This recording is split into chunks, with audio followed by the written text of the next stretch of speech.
taigi atskridome į turbūt vieną iš geriausių pasaulyje plaukimo bazių ir aplamai viso sporto, tai Turkija Belek. Ši bazė mums labai ypatinga tuo, kad čia yra puikios sąlygos sudarytos kiekvienam sportininkui, pradedant nuo baseino, salių, mitybos, labai maistas čia geras.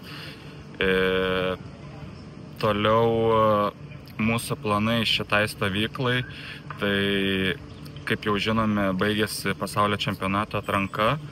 Tai dabar prasideda pats stipriausias darbas ir pabandysime padirbėti.